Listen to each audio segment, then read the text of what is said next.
Hey everybody, welcome to part 2 of the ToolShed motion detector light.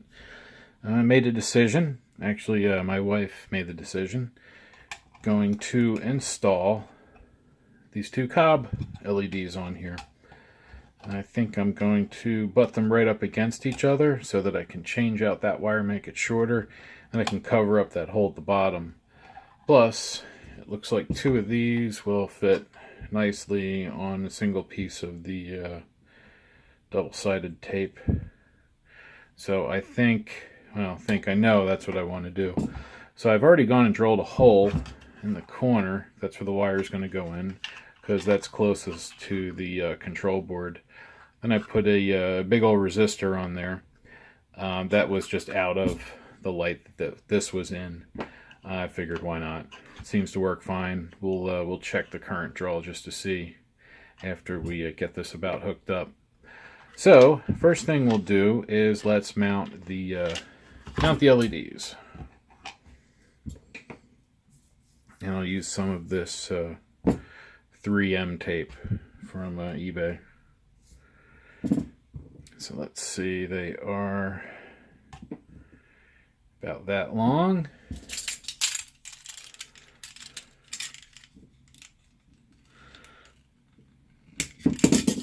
There we go. Oh, that didn't work. Usually that works. There we are. Oops. There we are. Nice and straight.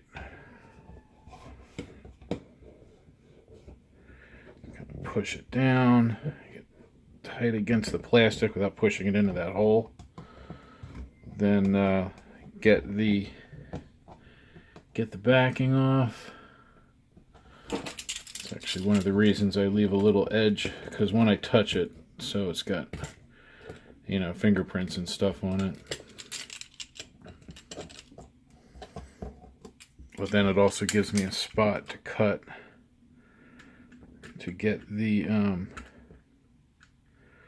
backing going, usually. But of course, because I'm doing it on camera, it's going to act up. It's going to give me a hard time. There we are.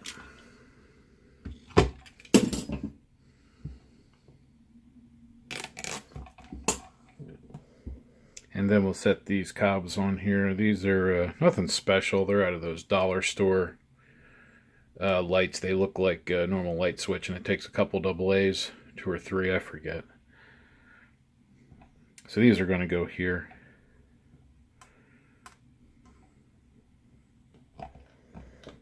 Set that one there.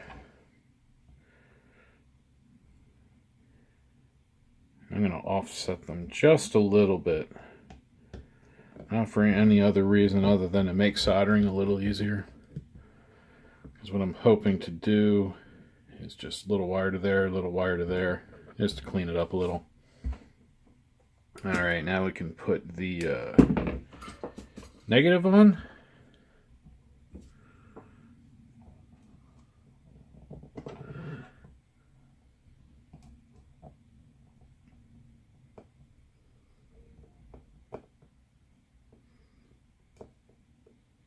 Oops.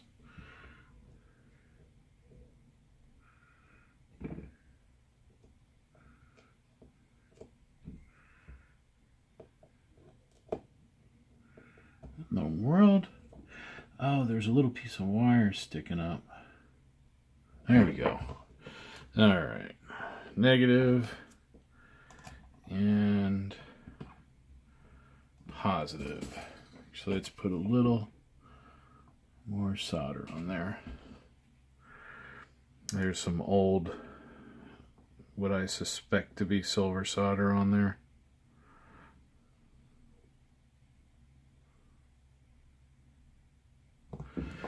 Alright. And these wires are actually the old front panel wires. They came off of here. The old LED panel that used to go there. So before I pass those through, I'm going to let's cut and strip and tin these and get them ready. So let's feed them through, and then we'll figure out about how long they're going to be. So, alright, so I got to make a little notch or a little hole in this side to bring them through. Let's see, do that way.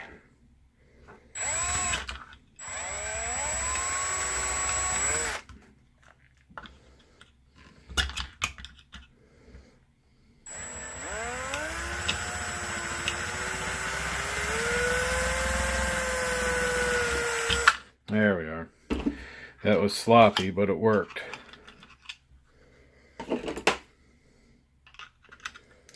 I'm sure people cringe when they watch that, but you know what? It worked.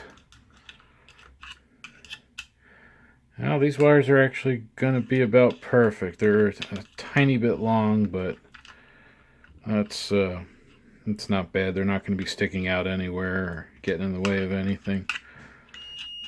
Oh yeah, now that'll be good. That one will go down here, and that one goes to the back corner. Alright, so let's pull those back out.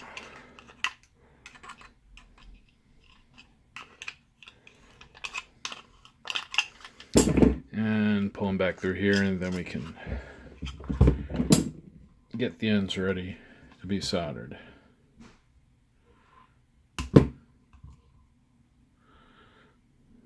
Oof, yeah, that's quality wire. You'll see what I mean.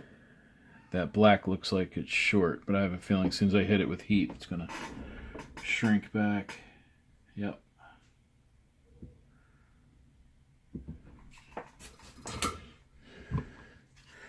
Alright, now we can fish them back through.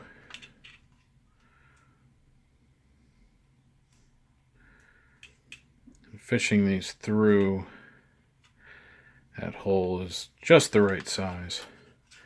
You know, because I planned it that way and didn't just happen to eyeball the drill bit and think, hey, that'll probably work. There we are.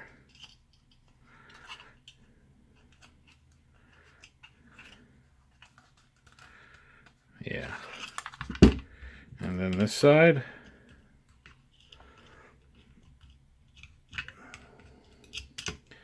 Fish negative through first, and then we'll solder it down to that pad. Let's zoom you guys in so you get a little bit better view. Gonna cheat a little bit and glob up a little bit extra solder on there and here while I'm at it.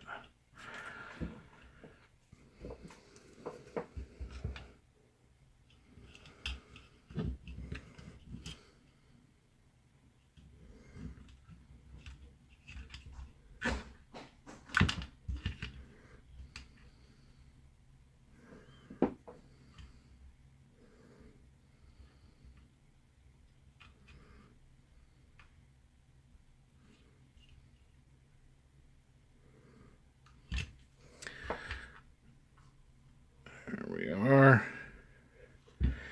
Negative. And let's move it. Make some space for the iron and for the positive.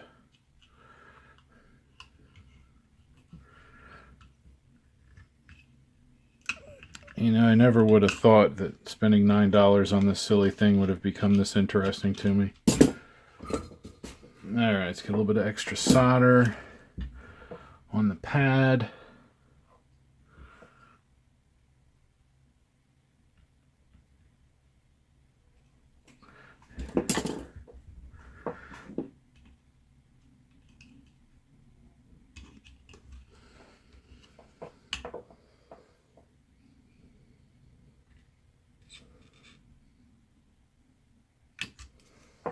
There we go.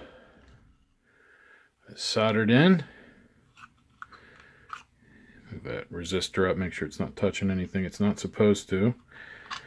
We'll set Mr. Switch back in its little spot. And let's flip it over and see. Warning if you have iPhones on. Not bad. That should actually turn off in a few minutes once it sees the light.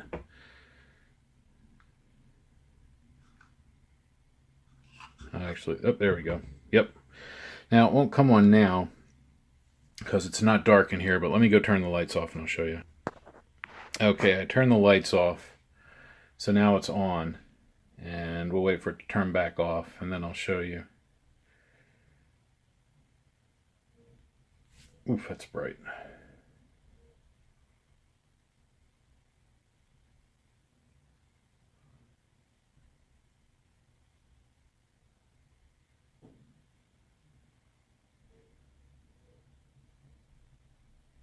There we go, now it's off. You can see the flickering of the other LEDs in the background. Let's see how long it comes on for. Yeah, 5 seconds. Yeah, 10-ish, 10 seconds.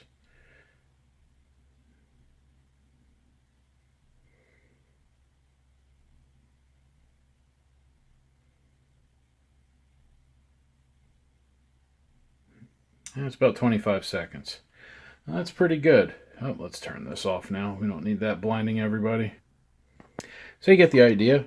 What I'm going to do with this is probably mount it in our hallway so that we can have a nice little night light in the evening. You know, at nighttime, if you have to, go to a different room or something, you have to turn the hallway light on, or even remember to find a light switch. And then during the day, it'll charge. And then at night, it'll run. Just keep it, in sunlight. That's why I want to take these wires off now so I can just wire it a little cleaner.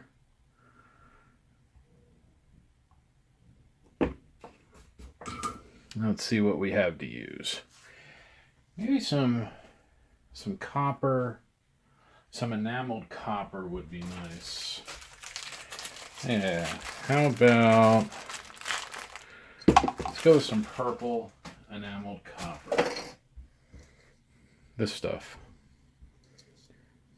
There's very little current, so, we'll just do a couple little jumpers like that.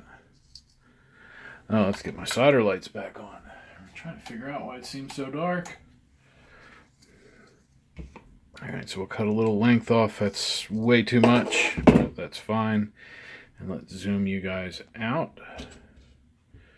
And bring the helping hands in so we can get this wire ready. We need to burn off some of the insulation and coating on there. So we'll start here. And it goes pretty good. It's not bad.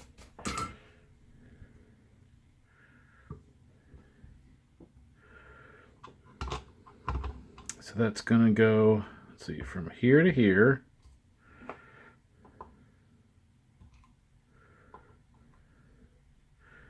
And then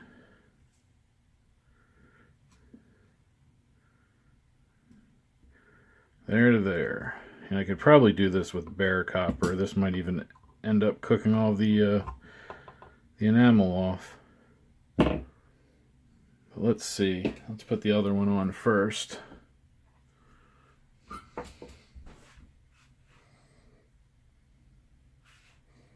Oops. Much better.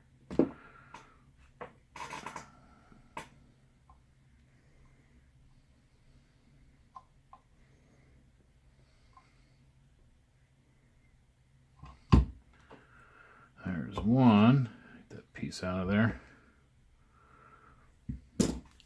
And now let's clean the coating off the other end.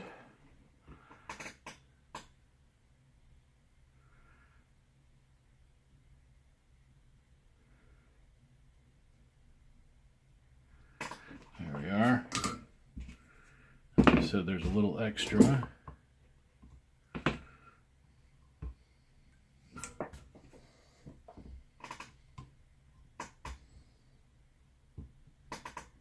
All right. Positive side is good. And then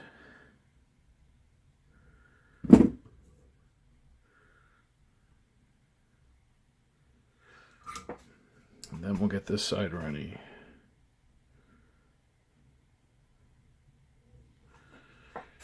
Some people use sandpaper.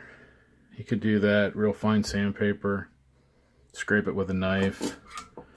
I just find if you heat it with a good glob of solder, as long as you cut the end open, then the heat will get in there, and along with the flux and the solder, it'll just take that coating right off.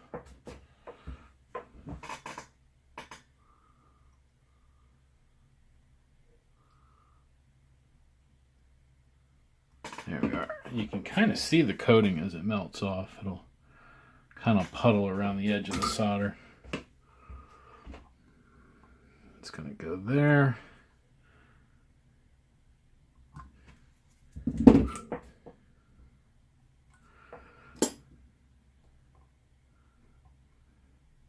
Hot, hot, hot. And that looks good. I am happy with those guys. This negative I'm going to touch up.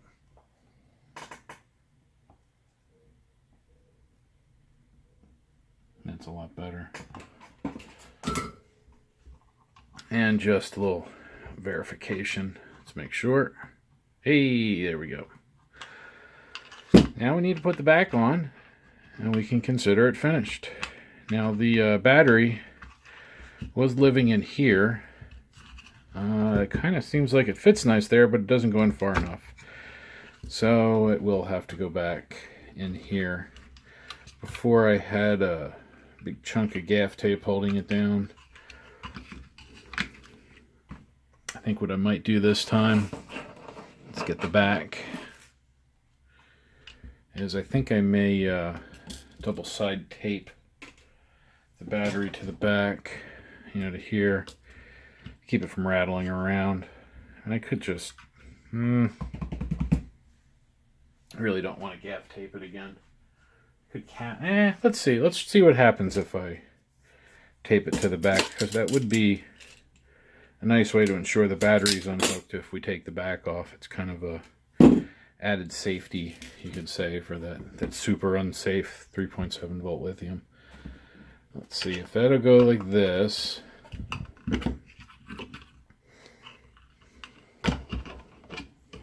That'll fit here. Yeah, all right.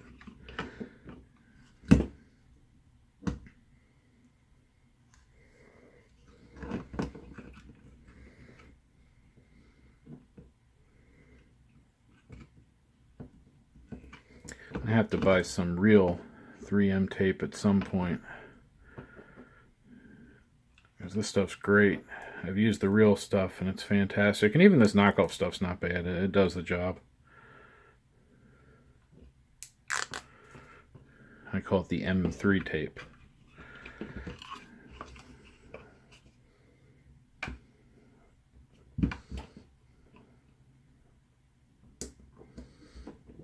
All right.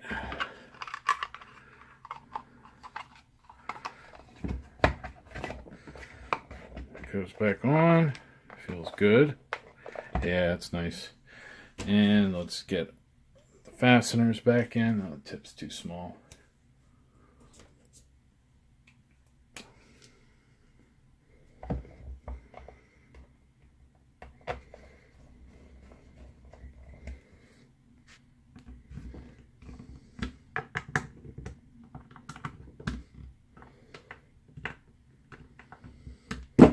There we are. Ready to go. I might do something. Yeah, I'm just going to leave that alone. That's really not a big deal. And now I can hang it on the wall if I want. Probably throw a piece of this on so I can tear my paint off. But I guess maybe I'll be an adult and use the screw and the mount.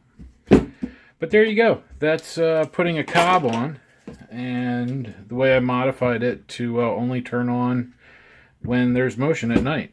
So again, if you ever pick up one of these on eBay, or you're at Rural King and you pick one up, feel free to come back to this video and do the same thing. Or if you have a better idea, film it and post it. I'd love to see it.